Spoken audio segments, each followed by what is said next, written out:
हरे कृष्णा। दीपावली के पश्चात कार्तिक के शुक्ल पक्ष की एकादशी को देव प्रबोधनी एकादशी या देव उठनी एकादशी के नाम से जाना जाता है। इस दिन तुलसी के संग शालिग्राम जी का विवाह भी होता है। देवउठनी एकादशी को भगवान विष्णु की पूजा विधि विधान से की जाती है। पूजा के समय देवउठनी एकादशी की व्रत की कथा भी सुनी जाती है। इसके पुण्य से व्यक्ति को स्वर्ग की प्राप्ति होती है, ऐसी धार्मिक मान्यता है। देवउठनी एकादशी की कथा इस प्रकार है। प्राचीन समय में एक राजा था। उसके राज्य में सभी एकादशी का व्रत रखते थे। एकादशी के दिन पूरे राज्य में किसी को अन्न नहीं दिया जाता था।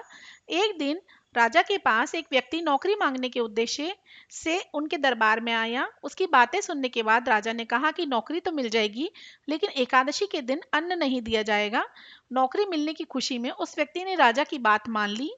एकादशी का व्रत आया, सभी ने व्रत रखा, सभी ने फलाहार किया, लेकिन उस व्यक्ति को भूख ज्यादा लगती थी और उसका फलाहार करने के बाद भी उसको भूख लगने लगी। वह राजा के पास अन्न मांगने गया। उसने राजा से कहा कि मैं भूख से मर जाऊंगा, उसे खाने के लिए अन्न दिया जाए। इस पर राजा ने अपनी शर्त वाली बात दोहराई। उस व्यक्ति ने कहा कि वह भूख से मर जाएगा, उसे अन्न की अति आवश्यकता है। तब राजा ने उसे भोजन के लिए आटा, दाल, चावल दिलवा दिया।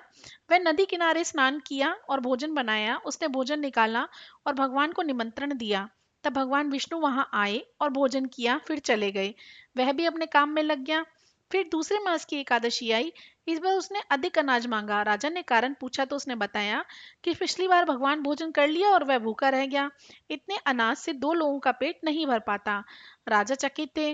उनको उस व्यक्ति की बात पर विश्वास नहीं हुआ। तब वह राजा को अपने साथ लेकर गया। उसने स्नान करके भोजन बनाया और भगवान को निमंत्रण दिया, लेकिन इस बार भगवान नहीं आए। जब शाम तक वह भगवान का इंतजार करता रहा और राजा पेड़ के पीछे छिपकर सब देख रहे थे। अंत में उसने कहा, हे भगवान, यदि आप भोजन करने नहीं आएंगे तो मैं नदी में कूदकर अपनी जान दे दूंगा। भगवान के न आने पर उस वह नदी की ओर जाने लगा। तब श्री भगवान प्रकट हुए। उन्होंने भोजन किया। फिर उस पर भगवत कृपा हुई और वह प्रभु के साथ अब उनके धाम को चला गया। राजा को ज्ञान हो गया कि भगवान को भक्ति का आडंबर नहीं चाहिए। वे सच्ची भावना से प्रसन्न होते हैं और दर्शन देते हैं। इसके बाद से राजा भी सच्चे मन से एकादशी का व्रत करने लगा। अंतिम समय में उनको भी स्वर्ग की प्राप्ति हो गई। हरे कृष्णा। पुराणों के अनुसार जो भी देव प्रबोधनी एकादशी का व्रत करता है, उसे अश्वमेध यज्ञ और 100 राजसूयों का फल मनुष्य को प्राप्त हो जाता है। इस एकमात्र उपवास करने से जो वस्तु त्रिलोकी में कठिनता से मिलती है, ऐसी वस्तु को भी देवउठनी एकादशी के एकमात्र व्रत करने से, उपवास करने से आप प्राप्त कर सकते हैं। भगवत कृपा सदैव आप पर बनी रहती है।